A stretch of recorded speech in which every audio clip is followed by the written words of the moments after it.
To be a loner in ancient Rome was to live in a state of constant social friction. The Roman world was built on the foundation of the civitas, the collective identity of the citizen. In a society where your status, your safety, and your very survival depended on your visibility in the forum, choosing to be alone was seen as a radical rejection of the gods and the state. For the average Roman living in the insulae, the cramped multi-story apartment blocks, solitude was a physical impossibility. Walls were thin, rooms were shared, and the noise of the city never stopped. You didn't just live with your family, you lived with the sounds, smells, and prying eyes of your entire neighborhood. To seek quiet was to be viewed as a suspicious outlier. The Roman concept of humanitas implied that to be human was to be social. If you withdrew from the public eye, you weren't seen as peaceful. You were seen as alienatas, alienated or mentally broken. The Romans believed that the mind only functioned correctly when it was engaged in the social machine of the empire. Legal and economic life was entirely public. Contracts were signed in the presence of witnesses, and legal disputes were settled in the crowded basilica. If you had no social patron or no client network, you effectively didn't exist in the eyes of the law. A loner with no connections was a person with no protection, a ghost in a world of ironclad social hierarchies. Even the act of bathing was a communal performance. The Roman baths were the center of social life, where business was conducted and gossip was traded. To stay away from the baths or to bathe in silence was a social tell that you were rejecting the Roman way of life. The art of silence in Rome was a dangerous game that could lead to social exile or worse. For women, the inner room was the only designated space for privacy, but even this was rarely solitary. A woman was expected to be surrounded by her household, her children, and her slaves at all times. The silent woman was praised in literature, but in reality, a woman who sought true intellectual or spiritual solitude was often treated with severe suspicion by her male relatives. There was a specific term for the loner's life, otium. This was the leisure time dedicated to the self. However, otium was only respected if it was earned through negotium, public work. If a man chose a life of permanent otium without a career in the legion or the senate, he was branded as lazy or un-Roman, a consumer who gave nothing back to the collective. The Stoic philosophers like Seneca and Marcus Aurelius were the only ones who championed the internal sanctuary. They taught that a man could find a mountain of peace inside his own mind, even in the middle of a crowded city. But even they were often forced into public life, showing the immense tension between the loner's soul and the Roman state. To live as a loner in 100 AD required a Machiavellian level of social camouflage. You had to learn how to be in the crowd but not of it. You had to perform the social rituals of the forum while keeping your true self hidden in the shadows of the mind. The Roman loner was a pioneer of the internal kingdom, surviving in a world that demanded total transparency. The psychology of the Roman loner begins with the struggle against architectural surveillance. The Roman apartment buildings, or insulae, were not built for comfort, they were built for maximum density. With no running water or private toilets for the poor, life was a continuous series of public encounters. To find a moment of peace, a loner had to seek out the liminal spaces of the city, the ruins of an old temple, the edges of the Tiber at dawn, or the quiet of a graveyard. They were the masters of the invisible hours, waking while the rest of the city slept, just to experience a world without the pressure of the neighbor's gaze. This physical lack of privacy meant that the Roman loner had to build psychological walls that were thicker than the stone of the city. While the average Roman was other-directed, constantly seeking the approval of their peers and their ancestors, the loner was self-directed. They had to learn how to maintain their internal focus while being bumped, shouted at, and observed in the narrow, filthy streets of the Suburra. This internal fortress was their only asset. They realized that if they couldn't control their environment, they had to master their reaction to it, creating a silent center that remained unbothered by the chaos of the Mediterranean world. Breaking the rule of patronage was the most dangerous move a Roman loner could make. The Roman economy was a web of dependency, where every individual was either a patron or a client. This system ensured that everyone was hooked into someone else's social and political orbit. When a loner refused to play this game, when they declined to show up at a powerful man's house for the morning salutatio, they were effectively unplugging from the empire's life support. This social disconnection made them a non-entity in the eyes of the law. Without a patron to vouch for them, they could be cheated, assaulted, or ignored without any hope of legal recourse. This legal invisibility was the high price they paid for their sovereignty. Most Romans would rather endure the humiliation of servitude than the terror of isolation. The loner, however, valued their psychological freedom more than their physical safety. They were the renegades of the Forum, people who would rather eat bread and oil in a dark room than feast at a table where the cost of the meal was their silence or their flattery. By refusing the hooks of patronage, they became uncontrollable variables in the Roman social machine, existing on the periphery of a world that demanded total submission to the collective. The Roman diagnostic of solitude was rooted in the fear of the alienatus. If you preferred your own company, the Romans didn't have a personality type for you, they had a medical warning. To be alone was considered unnatural, a sign that your ratio, your reason, was being corrupted by melancholic vapors. The Roman cure for this was social reintegration. Friends and family would bombard the loner with invitations, advice, and public duties to save them from themselves. They believed that isolation was a breeding ground for madness, and that the light of the community was the only way to keep the mind sane. This medicalized socialization created a climate where the loner had to mask their nature as illness just to be left alone. Some would fake physical ailments to avoid social obligations, while others would perform just enough social competence to satisfy the gatekeepers of normalcy.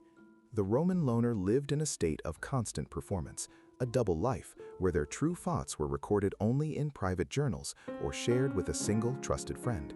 They were the secret architects of the individual soul, protecting their internal light from a culture of noise that viewed silence as a symptom of decay. The Roman baths served as the social panopticon of the empire. You were expected to strip naked, not just physically but socially, in these massive communal spaces. To avoid the baths was to signal that you had something to hide. The loner who sat in the caldarium, hot room, in total silence was a source of intense suspicion. In a world where social capital was built on banter and network building, the quiet bather was a social leak. Their refusal to participate in the communal steam was seen as an act of social sabotage, a denial of the empire's collective warmth. To survive the baths as a loner required a Machiavellian level of camouflage. You had to learn the art of the empty greeting, giving the appearance of connection without revealing any substance. You had to be present in the noise while remaining absent in the mind. The loner who mastered this presence of absence could move through the most intrusive social spaces without losing their center.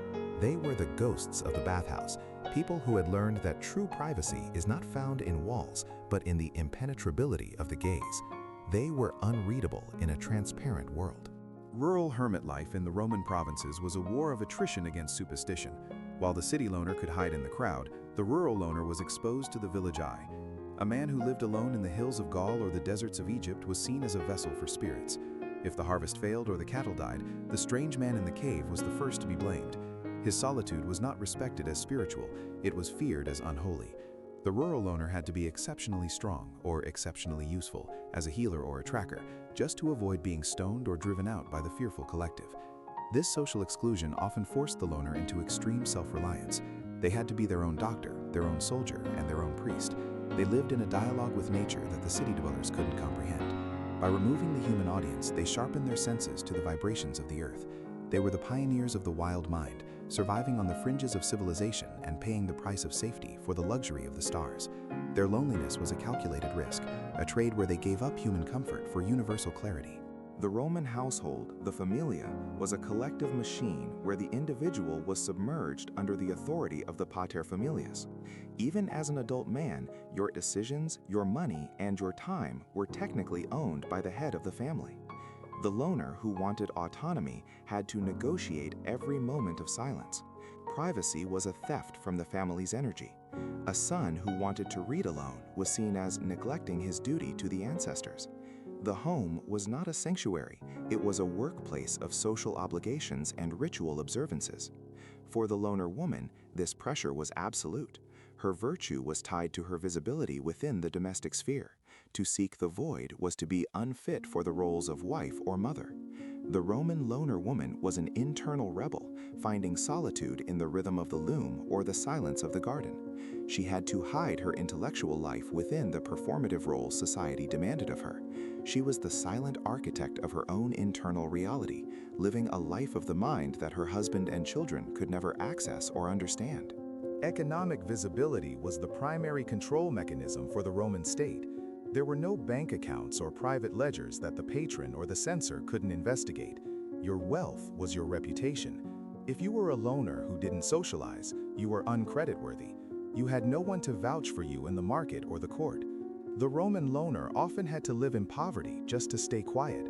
They became the low-status workers of the empire, the night watchmen, the tomb guardians, or the lone shepherds, roles that allowed them to exchange their status for the luxury of being forgotten.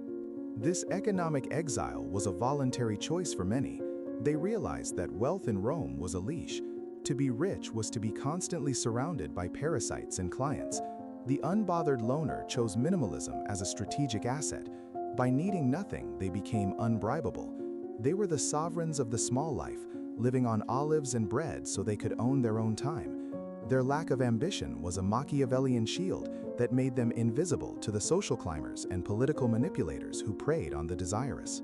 The Stoic resistance was the only philosophical bunker for the Roman loner.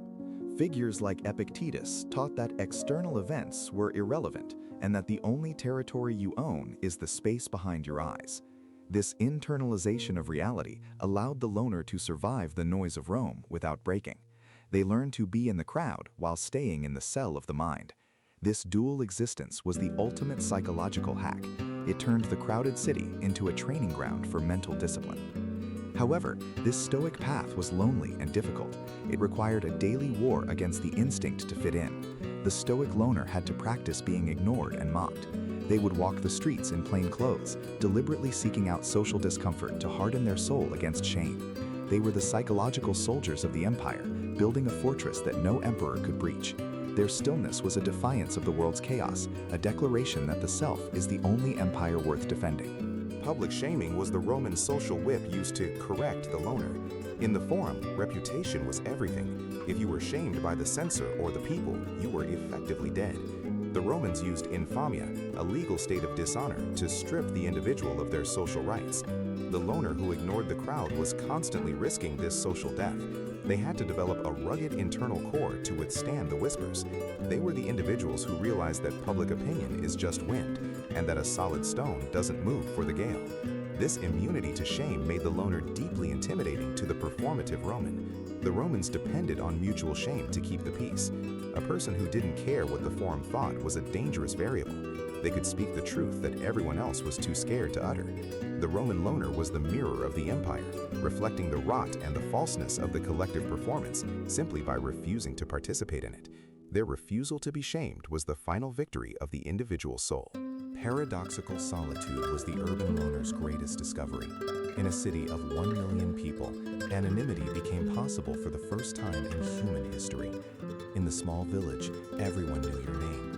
In Rome, you were just a number. The loner flocked to the city not for the crowds, but for the camouflage the crowds provided. They could sit in the back of the Colosseum or the cheap seats of the theater and be completely alone in a sea of noise. This was the birth of the modern condition. This urban invisibility allowed the loner to explore their own mind without the constant interruption of the neighbor. They could get lost in the density of the imperial machine. However, this freedom came with the weight of coldness. The city loner had to be exceptionally strong to survive the indifference of the pavement. They were the ghosts of the metropolis, living in furnished rooms and eating alone in fast food stalls, pioneering the modern loner's life in a world of gears and stone. How loners lived in ancient Rome was a triumph of the internal over the external. The Romans built the most formidable social machine in human history, designed to standardize the soul and harvest the energy of the individual for the state. To be a loner was to be a renegade from the imperial script. It required a Machiavellian level of strategy and a stoic depth of self-knowledge just to stay quiet in a world of iron and noise. But the Roman loners won the only war that matters. By refusing to be defined by the Forum, they preserved the sovereignty of the individual. They were the vaults where private truths were stored while the empire burned. They reached a state of informational and emotional sovereignty that was safe from the noise of the time. They were the ghosts in the machine of the imperial age, learning to speak silence in a world of stone. Their solitude was not a failure, it was a fortress. The next time you close your door and reclaim your time, remember the loners of Rome who had no doors and no time. Remember the price they paid for a few minutes of internal peace and the strength they had to stand alone in a world of legions and mobs. You are the beneficiary of their silent rebellion. Your right to be alone was bought with their social exile. Don't take your privacy for granted. It is a sacred asset that was once impossible. Hold your solitude like a precious heirloom. Keep your mystery guarded like a flame. And let the exhausted world of constant connection wonder how you stay so whole in the quiet. You are the sovereign of your internal kingdom, and that kingdom was won by the loners who came before you. Stay silent, stay sovereign, and stay unreadable in the eyes of the crowd. You have already won the only freedom that matters.